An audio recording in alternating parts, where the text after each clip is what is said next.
Olá, meu nome é Ana Beatriz e hoje eu vou falar sobre o artigo de análise de todo o genoma e previsão funcional da resposta transcricional regulada por estrogênio no útero de camundongo. O estrogênio, ele desempenha um papel muito importante no desenvolvimento e função, do trato reprodutivo feminino, incluindo o ovário, o útero, o colo do útero e a vagina.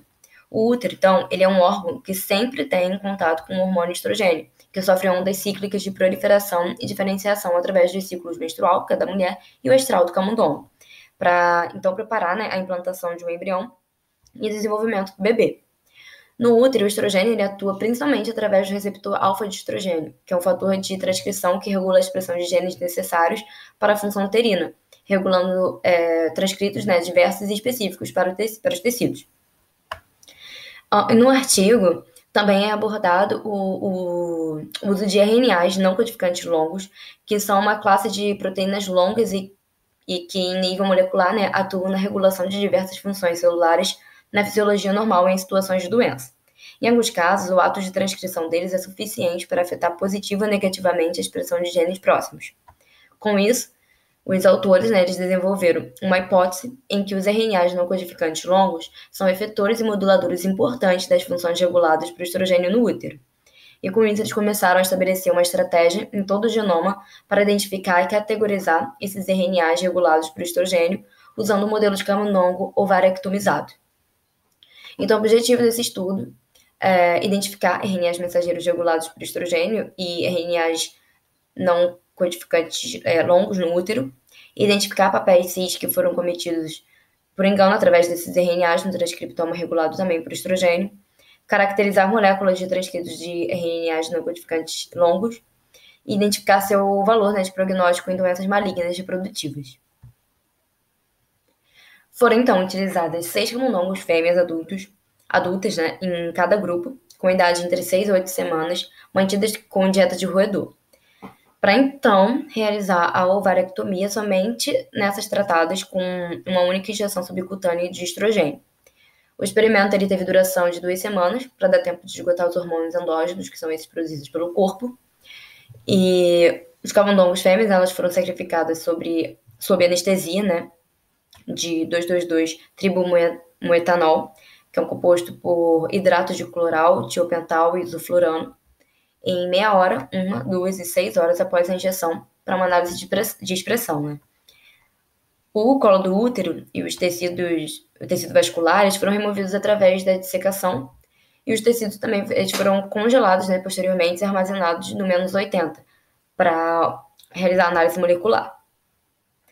Ao longo desse trabalho, eles fazem diversas análises e eu vou destacar algumas aqui. Entre elas é a análise de RNA, que foi sequenciada a cada ponto de tempo e posteriormente foram levados alguns tampões e em seguida levados para análise de plataforma de sequenciamento Illumina.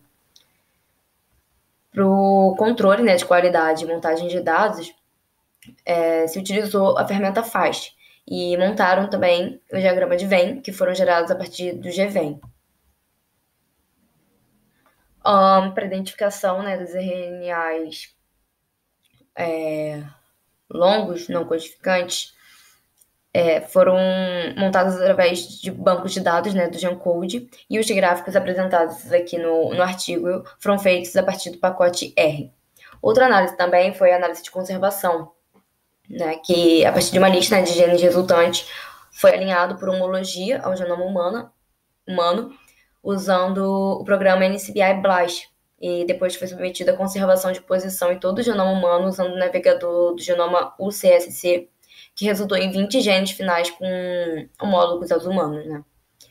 A outra análise também foi a análise de amostras de tumor, que foi usado o The Cancer Genome Atlas, que foi que analisaram subconjuntos de cânceres que são decorrentes de tecidos reprodutivos e montaram também um mapa de calor que vou apresentar a seguir.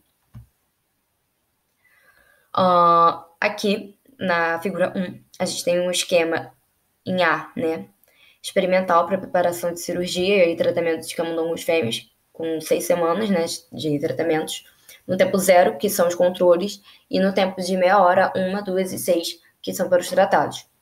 Em B, a gente pode ver a representação do diagrama de Venn de genes codificadores de proteínas de RNAs mensageiros, que são regulados, né, ao longo do tempo em relação ao tratamento com o controle.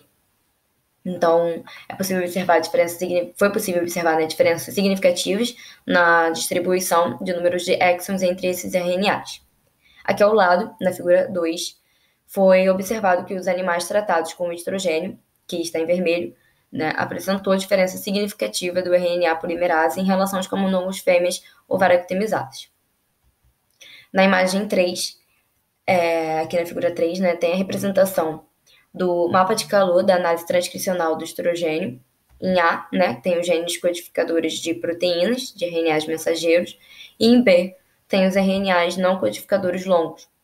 E cada linha horizontal, ela representa uma transcrição ao longo do tempo do tratamento de estrogênio. As transcrições, né, que foram aumentadas pelo tratamento do estrogênio em relação ao tempo zero, que foi o grupo controle, são indicadas em vermelho. Então, a gente vê que, nesse caso, principalmente aqui na imagem B, a gente pode ver que teve bastante alterações genômicas. Aqui embaixo, na figura 4, em A, a gente tem os processos biológicos e em B, as funções moleculares associadas ao transcriptoma, codificador de proteína, né, regulada por estrogênio em cada ponto de tempo. No eixo X, ali em cima, é o tempo de tratamento do estrogênio. E no Y, temos os termos, né, de ontologia genética. No tempo de meia hora, ele representa a transcrição, desenvolvimento e resposta ao hormônio. Em 1 hora, representa a regulação do metabolismo, angiogênese e de apoptose. Em 2 horas, está associada a resposta, né, ao fator de crescimento e às cascatas de sinalização das quinases. E em 6 horas é representado vários eventos de processamento de RNA, incluindo splicing, localização e modificação. E aqui ao lado, a gente pode ver na figura 5, que a partir, né, dessa análise da figura 4, que é a análise de ontologia, foi possível identificar uma associação de potencial, né, entre os RNAs não codificantes longos em doenças malignas do endométrio. Então, com isso, eles buscaram expressões homólogas aos humanos em tecidos normais e em tecidos com câncer, né, representados na corte TCGA, chegando a 20 RNAs não codificadores longos. E aqui na imagem também a gente pode ver que tem 4 destacados, né? Esses destacados, eles apresentam alta expressão de câncer e baixa sobrevida global.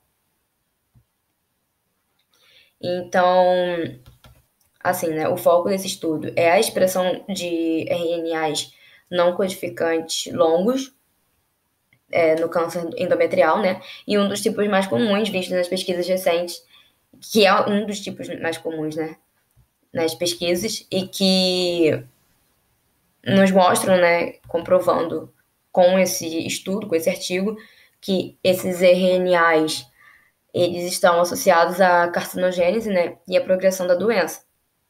Por exemplo, aqui um dos destacados, que é o H19, ele é amplamente estudado para câncer de mama. E o KCNQ1-OT1, que está em cima dele, funciona silenciando vários genes nessas células de câncer, né, de câncer de mama.